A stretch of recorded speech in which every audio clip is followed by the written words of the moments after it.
Hello, everybody. Welcome to Vision Untethered, conversations with inspirational visionary leaders. Too often, business owners find themselves tethered to and held back by their businesses. The business, as a result, is essentially held back because it can't operate independently of the founder. We authentically unpack the biggest learnings and insights in business and in life and identify saboteurs that keep many visionary founders tied down. My name is Jill Simons, founder and CEO of Savvy Strategic Partners. We are a dedicated leadership team, fractional C-suite, who is executing vision, increasing business value, and helping business owners realize freedom. Today, we are joined by our amazing guest, Andy Wagstaff, Director of Coaching at Liverpool FC International Academy in Michigan. With over 2 decades of soccer coaching experience, Andy is dedicated to developing young athletes and fostering the next generation of soccer talent through the values and principles of Liverpool FC. His leadership in Michigan's soccer community has been instrumental in shaping the academy into a hub of excellence where players learn not only the game, but also teamwork, discipline, and the pursuit of greatness. Thank you so much for being here, Andy. Excited to have Thanks, you Jill. and dive in. I appreciate it. Yeah. Thanks for having me. Yeah. So aside from love of the amazing sport and the game, I'm Yeah, personally a huge fan, obviously, not myself having played, but right. with competitive athletes in soccer and in the program. I'm curious, aside from the love, the game yourself, what else drove your passion and the direction for you to be an entrepreneur in this industry? Yeah, yeah. Again, thanks for having me. And Yeah. yeah, great question. I just at a young age in England, growing up, obviously it's a very popular sport in England, as we both know. Hmm. It's a sport that worldwide is being played all over the world, and the fan base is phenomenal. I Hmm. grew up in the northwest of England in a hotbed of football, as we call it, right between Liverpool and Manchester. So I fell in love with the game very early. I don't think I had a choice. And when your Yeah. mates come knocking on the door when you're 5 and 6 years of age, they knock on the door and you go out and play. We just went out and played football, and so I fell in love with the game as a player, really, first and foremost. Probably by the age of like 15 or 16, I became a fan. I remember watching the World Cup. I'm going to age myself here, but the 1986 World Cup in Mexico was Okay. a really good. That was probably the first moment I really remembered, sort of really falling like head over heels in love with it. It was just amazing, and obviously, I've been playing a number of years by then, so I became a fan, and then at an early age with Liverpool, just fell in love with the teams, the way they played, the sort of feeling that Liverpool gave you, the drive and the ambition of watching the first team Hmm. playing on the television or live, just stuck with me, and from going from playing to coaching is where I realized that my playing career was going to be limited and I needed to focus on what next. And it was just kind of a nice marriage of me being in love with Liverpool, me being in love with football, and then actually having a vision of how I could, bring that to life with the kids in our Hmm. community. What are your thoughts on sort of the evolution of the game here in the US and trends with how much that's grown to be, such a predominant sport here that it wasn't 2 decades ago? Or how is Even that more kind than of, that, right? Yeah, yeah. I mean, I yeah. remember, from again, sort of growing up in England, getting to the age of like Hmm. 18, and then I was with a professional club in England called Bury Football Yeah. Club near Manchester, and I'd done 2 years with them under contract, and I got let go at the end of that Hmm. contract. So I, at the time, I had an agent, but not an agent in the grand terms, but just an advisor. And he um Hmm. he basically said, what about going to America and playing over there and getting a degree? No, it was like 91, it was 1991. And I'm like, no, I don't really want to leave home, but opportunity to play football and get a degree, like, why not? So I gave it a whirl, and I remember coming over and I just felt like there was no real, outside of it being a college sport, there was no real passion for it. That's what I felt early on. Yeah. And then all of a Mm. sudden, over the years, as that generation of kids started to play, like kids in the early 90s, I think that was the Yeah. generation of kids that kind of came through and sort of fell in love with it. And Mm. I think now, compared to 91 to 95, like those 4 years that I was in college, compared to what it is now, it's absolutely incredible, the evolution of the game. It's just gone leaps and bounds. And I think you'll see another massive boost in the World Cup in Mhm. 2026 here in the Yeah. US. Hmm. There's a lot of hype around it, and I think it's going to go to the next level. It'll become much more of a priority sport in the US, even more so than it is now. Absolutely. Yeah, it's only getting bigger. It's just the start, just the beginning. With the expansion and opportunities for people to Mhm, play at a collegiate and at a competitive level is still mhm. only making its way through several of the states still. So it's Absolutely. early stages of what is going to Yeah. be a big boom. Yeah, there's no doubt. Yeah, yeah. So throughout this journey, what's the biggest mistake or, reframe of a mistake, learning opportunity in taking this into a business endeavor and entrepreneurship for you? Business mistake. I think possibly my mistake was a slight career change in 2010, and I don't regret. I don't look back and have regrets. I don't think that's a good trait to have. But if you would Hmm. say like a mistake in the business at the time, I felt like the youth game in like 2010, 2011 was getting a little bit chaotic, and it became like the wild, wild west. Like all the leagues were breaking up and there was all sorts of things happening. And I just got a Hmm. little bit burned out with it. I've been doing it like 17, 18 years at that point. And I've been running my business at that point, which was a club called Bloomfield Force in the suburbs of Detroit. And we became Force Football Club. We changed names, in around 2007, 2008. But anyway, yeah, it just Hmm. started to it started to wear on me a little bit. And at the time, I didn't know what the answer was for my next step in my journey. And I actually just decided that I was finished with coaching youth at the time, and I jumped into the college game. And not that that was Hmm. a mistake. I had a passion to become a top coach, but I almost was ready to just move on from the business, if that makes sense. And I think it was the wrong time to do it. I think if I'd have stuck, if I'd have stayed 100% committed to the business at that time, we would have, as a club, moved with the bigger clubs, if that makes sense. But because I jumped out and I started another career of college coaching, I went to the University of Michigan as the assistant Hmm. coach in the men's side, and Okay. I still continued to run the business, but I had other people jump in and take over. But what I did is I had a massive network at that time of people that I was connected with, and I just moved from that network into the college game, and sort of the priority became my college career. So I'd say that that would be the mistake I made at that time, was that as a club, we didn't move with the larger group of clubs that were kind of paving the way for youth soccer. Hmm. I'd say Hmm. that that was it, but I managed to turn it around. But yeah, that was probably the one. Put some things back a few steps, perhaps, Yeah, in that yeah, shift, but yeah. I think if I'd have realized that the game was on the ascendancy at the youth level, and maybe that's where my energies were better, focused, then I mhm. think we would have probably progressed even quicker and further than we have now. Hmm. So So, as far as burnout, some things you mentioned too, I'm curious what some key signs have been for you as a business owner that you're too tethered to the business. There's, things that you haven't fully gotten out of the way or in the day to day. How does that impact the company's ability to innovate and to grow? I always felt like I was being a bit lazy if I wasn't the one doing everything.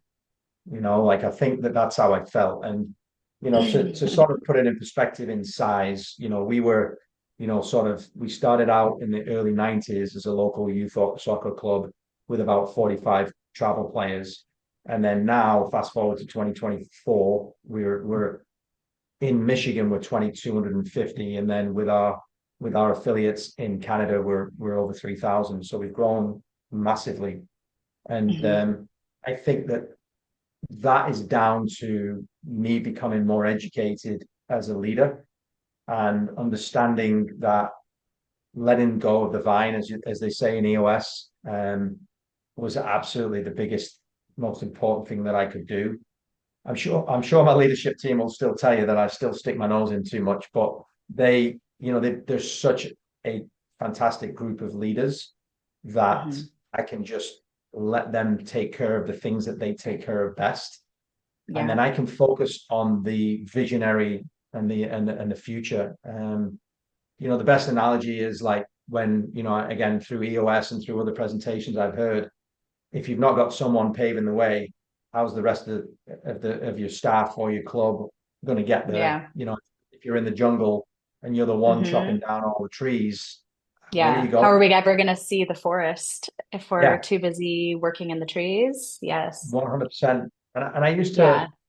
I probably didn't realize that, where we were going was always my vision, but I probably didn't communicate it enough. I didn't get it out there enough. And I still think I've got a long way to go on that. But I think, Hmm. when we did make a decision to move on with EOS, and I became more focused on my personal growth and my education as being a leader, that's been Hmm. extremely impactful to the way, my balance in my life, where I don't feel as guilty now if I'm not trying to put out fires and do the day-to-day stuff. So Hmm.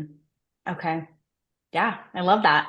Any insights you can share, valuable lessons about the importance of both vision and execution together? vision and execution. Yeah, I think, I know you and I have talked about this, that integrator role is Hmm. one that I don't have right now. We talked about this. I'm the visionary and the integrator, but I do have Mm, some leaders that really do, by committee jump into that role.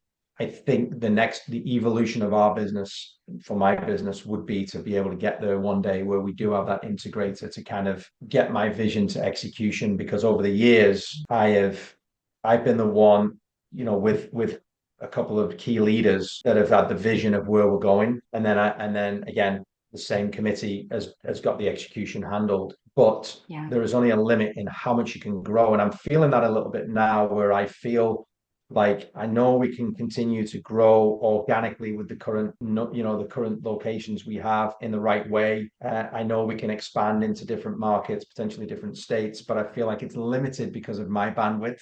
Mm, But if I get a structure that allows my vision to then get executed by a team and yeah. free that team up from their day-to-day stuff and be able to delegate and elevate, then I think we'll be in good shape. Yeah, I think it's important to not just be a dreamer. You need to find a way to execute, and if it's not you doing it, then you need to find someone to help you do it. What are some saboteurs for you personally that you're aware of that are kind of holding you back from that step and that next step that you might need to work Um, through in terms of control or, guilt? You mentioned guilt or laziness, guilt for being yeah, lazy, things like that. Are right. there are Yeah, yeah. I don't. I would say that it's more of. I wouldn't say like. I'd say the minute that I'm not doing something, I feel guilty because I'm not doing something. Instead of having a little bit more balance and just being okay mm, with not working, hmm. constantly or thinking constantly about it. But I think the saboteurs for me really, again, a lot of this is cliche, but like learning to say no, it's an important trait, because the bigger you become as a business, the more that people want to take a piece of your time. I give you an example. Like, we run a soccer business, as you know, and we constantly Hmm. get, communicate, like, contacted by people who want to sell us the latest software to solve a problem, or the latest pair of Hmm. socks that the kids all want to wear, and the latest, Right. the video analysis, like, let me do. And the conversation is, can I just get 30 minutes of your time to do a quick demo of the software that we want to show you? I've started to just say no. And I used to Uh-huh. push it to my leadership team, but even that's unfair Hmm. to them, because if we're not going to go Right. anywhere with it, if we want Hmm. it, we'll go out and get it. So I think that's been an Hmm. issue, and doing a better job of saying no. And then I just think organizing your thoughts. Like, I'm a visionary, right? So my brain's Yeah. going 100 miles an hour all the time, and Hmm.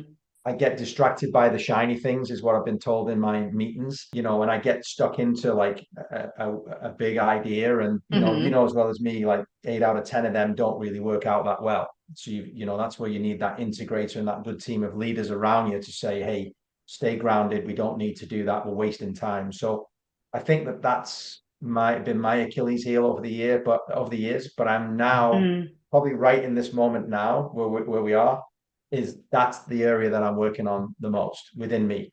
Great. as to find Yeah. ways to prioritize and focus and Mhm. get a little bit more realistic of where we're going and what our accomplishments are, or what our objectives are. And Mhm. that's where I'm at right now, and trying to streamline it a little bit more rather than thinking we can take over the world. Yeah. Yeah. Good for you. I mean, that Yeah. self-awareness is key and Hmm. identifying those next steps to get there. And recognizing that is the first step for sure. And it's more so a matter, I think, of not always we get in this mindset, I think, and especially I think high achievers, myself included in that, this to a fault, right? Of this feeling of always needing to be really busy and productive and working hard Hmm. versus really doing the hard work. That Yeah. shift in mindset and perspective for me is something that I have to continually channel because I think it is easy to get caught up in and pulled in to a lot of areas that sure could be helpful if this were done and would be great if, we Hmm. had this or would be great if we finished that finally or nice to haves, right? And making Yeah. movement and making progress toward a lot of things happening. And really, my focus as the integrator is really filtering down that focus for the entire team to do the hard work first. If there were 100%. one really high impact initiative that Hmm. you as the visionary were to focus on and you put all your effort, time, energy into this expansion or, really Hmm. making steps toward a high growth initiative that could pay dividends in the coming year or expanding into another state, whatever it might be, if all of the energy and effort went toward a few things and doing those well, we're doing the hard work. We're Hmm. prioritizing the 80-20 rule, right? Yeah. So that's Yeah, that's more I important. totally, yeah, I agree with that. I think it's part of, I know for me personally, and probably yourself too, it's part of my DNA to like want to compete with Mhm. myself all the time. So like no matter what achievement I have or we have, whatever win we have as a group, I don't Mhm. celebrate it for more than a minute because I'm thinking about the next one. I go back Yep. to 2007, 2008. Like I had a little girls team that I brought up for 10 years. I coached them for 10 years and we finally we won the national championship, which back then there was no like break off leagues. It was the one championship in the country, and we won it back to back years. First year we won it, I was obviously overjoyed, but like almost immediately was thinking about, yeah, but we've got to go back and win What, it again.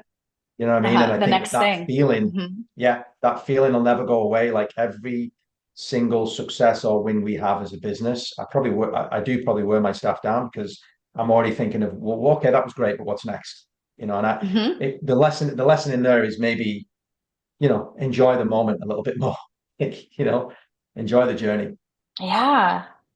It's so much easier said than done. Hmm. Absolutely. I There's agree. celebrating it and then there's kind of this insatiable hunger that Mhm. nothing's ever enough. And Absolutely. that's probably my biggest Absolutely. saboteur, an internal kind of primal question as a leader, as a business owner too, is if I don't feel enough outside of Hmm. the success of the business, the success for myself, Hmm. how we're all achieving, Yeah. then we're not stopping to recognize and we're not allowing that to be enough just in who we are. And there's an identity crisis happening there too 100%. I that feel that. validates our identity. Yeah. Oh man, Oh, there's no doubt. that hurts. Like Yeah. it's painful. And Yeah. so it takes that extra initiative, I think, for individuals like you to Yeah. really sit in that. Have you read Driven I have not read by Driven. No, chance?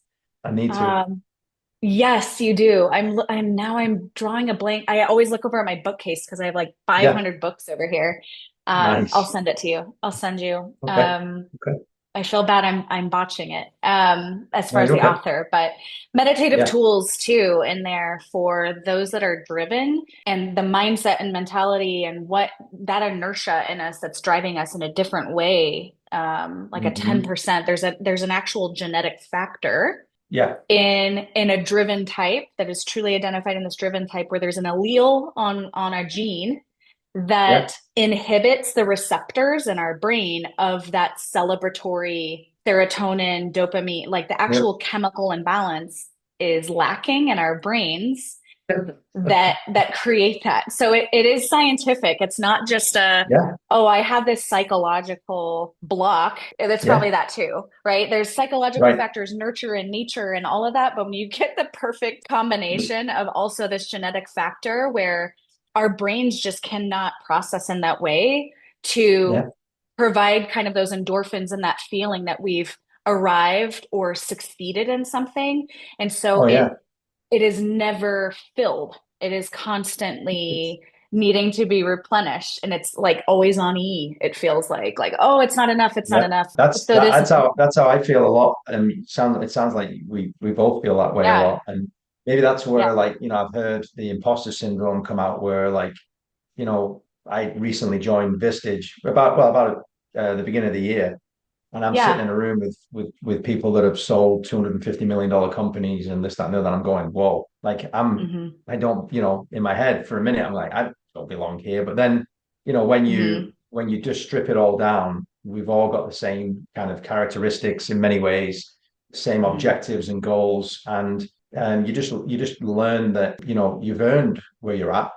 And I do feel like I've earned where we're at, and the leadership team around me, and we should celebrate and enjoy it. But I also don't know how long that you sit in that moment before you go, okay, Hmm. let's go again. Because that's always been my not my certainly not my Achilles heel. It's been the reason that's driven me to be, Hmm. where we are now. But it Yeah, would be nice to kind of be a little bit more aware of those moments and enjoy those moments a little bit more. exactly. Utilizing it as a gift. And it's Brockman or Brackman, Okay. Douglas Brackman Okay. I'll get driven. on that. Yeah. Yeah. Because it's all a matter of harnessing that as a gift, but Hmm. also in a way that doesn't lead you to mental distress and Hmm. burnout and right because that's a commonality for sure as far I as would the agree with that. mental load and truly taking care of ourselves and our Yeah. psyche Oh has to yeah. come hand in hand with that if that is still a driving gift and a tool that Yeah. helps us be successful and bring others to success and help others realize their full potential. It takes the driven to really do Hmm. that, Yeah. but not at the expense, right? And the Right. sacrifice of your love and care of yourself. So it's so I important. agree with that. Yeah, Yeah. it's such I a good agree with book. that. It's good. Yeah. Yeah. Oh, good. So how have you noticed being overly tethered, right? And playing both of those roles and as the business has grown still, what what effect do you see that having on the long-term value, the enterprise value of Liverpool FC and its opportunity to increase as an asset? As in me being freed up to grow it, or yeah, I just misunderstood that for a Yeah, second. you being tethered in it, how Hmm. are not Right. fully in that visionary seat just yet. How do Yeah. you see that affecting its enterprise value as an organization? Oh yeah, I think it drastically affects it. And again, I've got so many thoughts and ideas and plans, but I just don't have time to get to them because I get blocked by all the other things that come along that you've just got to, Mm. I know, the sand or the pebbles that kind of get in the way of that. And if I was a little bit more equipped to, again, let go of the vine even more, where I can push those kind of tasks to my leadership team and not get involved with too many of the decisions that get made, just trust all the decisions that get made. I would be Mhm. freed up to kind of go on the, not necessarily go on the road, but plan and strategically put everything in place so that when we're having conversations with other clubs that might have interest in being part of this, or other locations that we would really like to get into, that I'm going in with a plan rather than it being just a conversation over a coffee. Oh, we're interested in, what you're doing at Liverpool and how we would love to be part of it. And I have those conversations all the time, but it would be way more beneficial if I was in a position to take Mhm. advantage of those moments and say, well, yeah, if you want to be part of Yeah. this, here is my plan, and here is how this can come to life for you. I haven't got there yet, I've only recently realized, it was yesterday actually, in a one-on-one that I had with a gentleman from Vistage, my chair, and we kind of dug into the weeds with this, and that it really shone the light on. I need to just push everything aside and get going with this. Like this Mm, meaning a plan for our strategic growth as opposed yeah. to just waiting for an opportunity to come along and going, oh, we'll take that and we'll work with that. No, how about we map it out now for the Yeah. next 10 years? I mean, we have, we've done our VTO with EOS and we have, we know what our, BHAG is and all of that, but essentially, what is the pathway to get there? I've not had time Yeah. to develop that yet, and I need to be freed up to do that. Yeah. I mean, that's the execution, right? That's where that Yes. traction is hitting the road, and Mm-hmm. being able to outline the how is Mm-hmm. so crucial. And a Mm-hmm. lot of what you're talking about is our focus oftentimes with our clients is the intellectual property, the Mm-hmm. structural capital, Yeah. and here, serving as a leadership team, developing the structure Mm-hmm. is that is the magic power for execution to Well, take place. So that structural capital yeah. entails how is it that Liverpool can have this repeatable success with every Mm-hmm. endeavor that we bring in, that we take on, every expansion opportunity, every partnership opportunity. If that Mm-hmm. isn't clear, then the structural capital is non-existent, I right? agree with It's that. it's Yeah. something that is just siloed and held back Mm-hmm. because it can only exist in this format, and without it being created in a process, identified as a process that if we were to expand in this area, this is exactly the steps we would need to go through to implement this model of how we serve the community, how we create an amazing club, and how we can do it again and again and again and grow. Mm-hmm. It can't go anywhere. So I that's get that that. structure. We're talking Right. about the intangible structural capital to I get like that. Yeah. that intellectual property and methodology out of your mind, or even the leadership team. Like Yeah. they may very well know it, but to Yes. have the scalability and the systemization in place to be able to step outside of how they're doing that well in the day to day of the organization as it sits right now, to be Mm-hmm. able to append growth on Yeah. top of that and acquisitions or whatever that might look like. Without that, I mean, you could go down that road and it's very dangerous too to not have that solidified intellectual One. property, institutional knowledge. I've seen it happen time and time again where there's this Mm-hmm. amazing opportunity and it fits really well with what we do. We only have to do this and this, and we can manage this acquisition and bring it in, and we'll Yeah. kind of figure out the plan as we go. And pretty soon, two Yeah. years later, that acquisition and that collaboration and expansion is worth nothing instantly, right? It's Really. already like Yeah. deteriorated in value Yeah. too without that institutional, the strength of that structure and capital. Yeah. So No, that's you're spot vital. on. I mean, even yeah, no, you're absolutely 100% spot on. I mean, even getting where we've got now, there's been an Hmm. element of luck along the way. There has been an element Hmm. of identifying an opportunity and working through that opportunity and coming up with a Yeah. structure around it. But again, it's all like really in here, and it needs to be Hmm. down. We need to build out the model more than we have done. But I mean, don't get me wrong, we're not. It's not the blind leading the blind. We're doing a very good job. But I think Yeah, now of we're course. realizing the opportunities here. So Hmm. how are we gonna get there? It's no good just waiting for the next opportunity to come along or the next phone call. It is okay. Here is how we see it looking in 10 years, and work on our Hmm. way back from there. That's the plan. Yeah, it's not even so much just your kind of the process that you're successfully bringing the growth in the youth and the operation itself and Mm-hmm. creating strong um Mm-hmm. talent and Yeah. athletic gift and athletic opportunity, but then how thinking so much bigger and broader than that, Mm-hmm. and how that can expand beyond that just being the core process and the proven process. Yeah. What is the process then for taking something else Mm-hmm. from nothing Yeah. and integrating the same principles, values, Mm-hmm. coaching, technique, all of those Yeah. things to yeah, to Yeah. grow that. That's yeah, So we, excellent. we don't, yeah, we're big on quality and standards and the LFC experience for our kids. I mean, that's the number paramount. before anything else is that we want every Hmm. player that plays for us to get a great feeling about their experience. Liverpool's Mm. vision is to be the world leader in the development of children through football.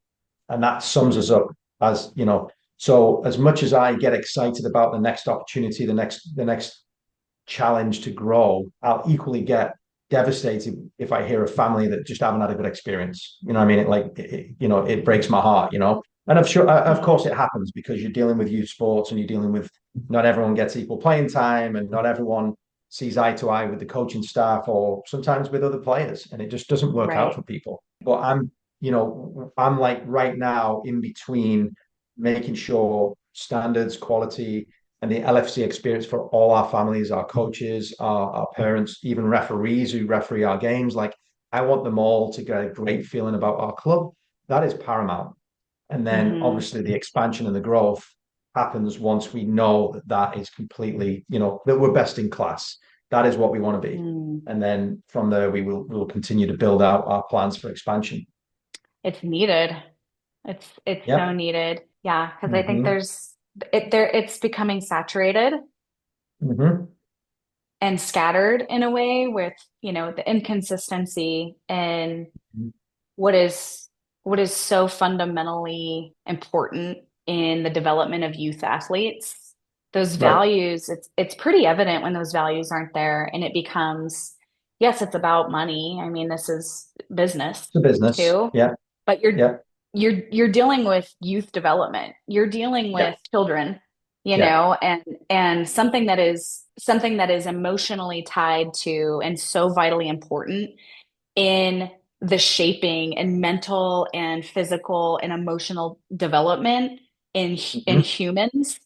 Yeah. And the slight, just one slight off kilter, with a core value in that, it's evident that those that are, breeding ground for money and Mm-hmm. that being a number one focus, it's more and more evident that greediness is Yeah. it's a huge impact to people at a personal level, to kids. And 100%. so, yeah, And it's it's really a it's game the game should be accessed by everyone, right? I mean, it shouldn't just be yeah, reliant upon exactly. Oh, people's yes. annual income. I mean, Yeah. look, I mean, these businesses obviously are doing pretty well, but they're not. Some of the margins are not like they are in other businesses. So there's Right. there's a fundamental belief in what we're doing here. It is about the kids, right? At It the end of the is day, when we get opportunity. people, And yeah, yeah. like life skill, like we've got our own internal kind of mission here in Mm. Liverpool, Michigan. It's to foster a love for the game, life skills, and incredible memories. And that's and we put that out there because we deal with parents all the time, or groups of parents all the time that want to come over because we might be the best team in the age group, or you know what I mean. But it's like, are those the right reasons? Like, if you come in here because you want your child to play professionally, or you want to guarantee your kid's going to play in college, like, of course we want that. That's the Mhm. byproduct of doing things the right way. But 99.9% of the players that are out there are not going to get that pro contract. I'm not Mm-mm. sure what the percentage of collegiate, players, Right. and it's not super high either. So what are we Mm-mm. doing? We're developing kids and we're developing relationships between children and Mm-hmm. role models and how to behave on the touchline when things aren't going well. And I have to Mm-hmm. constantly, like, send the message to my leadership team that we educate our Mm-hmm. coaches and directors of coaching that we don't Yeah. stand for parents losing their mind on a 14-year-old referee, or like, we just, that's not what we stand for. So we're, you know Mm-hmm. fundamentally at the core of everything we do is the well-being of the kids that play for us. So that's if we don't get that right, then all the stuff about expansion and growth is just fake. It really is. So It is. Yeah, you nailed it in terms of accessibility. I mean, if it mhm. truly is an opportunity to grow the love of the game, not only here nationally, but globally and even just at the local level, Yeah. why is that only for the privileged? Why is that only Yeah. that those with the financial, the fortitude to be able to provide those opportunities for kids, Right. then, leave those marginalized without that opportunity? So where there's scholarship and funds and ways to truly be an equal access opportunity Mhm. for so many talented, hardworking, driven children that won't ever Yep. get that opportunity if they can't afford it. So I that's a know. sad reality of a lot of the competition that we see, everywhere, It really. is. But also It just is. those values and what they're learning and how much that comes from the club itself. Hmm. Kids have to be modeled to, right? The Hmm. the values and the Yep. core values have to be modeled in a way that certain behaviors are or are not accepted. And that needs to be you're managing as a club, you're managing the parents, the players, the coaches, the staff, Hmm. it's a huge Yep. role, it's a huge job. But when it's Yep. done well and consistently, it is teaching those life skills. So it's Yep. a beautiful opportunity and a privilege that a club Yep. has, to train Hmm. that and to understand what it's like being a part of a team, what it's like dealing with difficult individuals, what it's like having Hmm. to not win, I was going to what say it's like deal with having wins and losses. Yeah. Yes. How do Yeah. you deal with, yeah, how do you deal with this, not only just sportsmanship in the sport itself, like that's life, right? Those are Yep. life skills of you're not always going to be the best. There's always going to be No. someone maybe a step ahead of you. You're going to make mistakes. You're, like Yeah. all of those things. And I think that there's so much that goes into ingraining those core values, especially in Mhm. coaches of what Yeah. we tolerate and how we act and how we Oh yeah. conduct ourselves that is, I mean, I think kids can learn so much more than not being a part of those opportunities. So Yeah. core I values is definitely. huge. Yeah. Yeah. Yeah. And I try to make people understand when I'll hear comments like, oh, we've got another tournament this weekend, or I'm like, well, you mean you get to be with your child all weekend and watch them perform and make them the star of the show for the weekend and give them all of your time and energy. And then it's like, oh yeah, I get to do this as opposed to, oh, we've got Hmm. another commitment or whatever. So it's, Yeah. again, I just Yeah. think it's an incredible time together as a family with, and yet your children Hmm. and you as an adult are still developing and growing, you know. Yeah. Yep. Exactly. Well, you're doing amazing work, and I'm a Thank you. huge fan and Thank you. cheering it on because I know the mission behind Liverpool FC and what it is you're creating and what a game changer it would be in the soccer community at a large scale. So, and even at a local level or state level that it Exactly. that it is at the moment. Yeah. Yeah, cheering you on, Andy. So, Thank final you. piece of advice for you. What would you say to entrepreneurs who are struggling to let go and to trust their teams to take on the responsibility without compromising the vision? Yeah, I mean, it's a $1 million question. I think you've just got to find a way, and we're all going to find a way in different ways. I found more personal education for me was the key, right? More education through EOS, through leadership podcasts, Hmm. videos, books, Hmm. and as much as sometimes that can also feel like more work on top of the work you've already got, Right. what's the point in continuing to work in a manner that isn't smart? You have to find a way. We've all got Mm, limited time. We've all got to pack as much as we can in that small amount of time. So you have to be as effective as a leader as you possibly can. And if you're trying to do it all yourself, you're missing the whole point. Point is to bring in people yeah. that you can help them become leaders, help them Hmm. all become successful, and then you've got something really special. So for me, Mm, that's, self-awareness of what you're capable of and what you're not capable of, and what you're not capable of. Be confident and be, okay with letting go of the vine, handing it to someone in your organization that deep down could do an amazing job and actually be okay with mm. the fact that they'll probably do it better than you. Just let go of the ego from that perspective, and you will grow as an individual. You'll get life balance and you'll get success. Absolutely. So good. So good. If anyone wants to find out more about Liverpool FC or you, what is the best way for them to find and reach out? Yeah, they can reach out to me directly. My email address is wagstaff.lfcmi@gmail.com. Great. All right. Thank you, everyone, for listening. And Andy, thanks for being here. Thank you very much for having me. Appreciate it.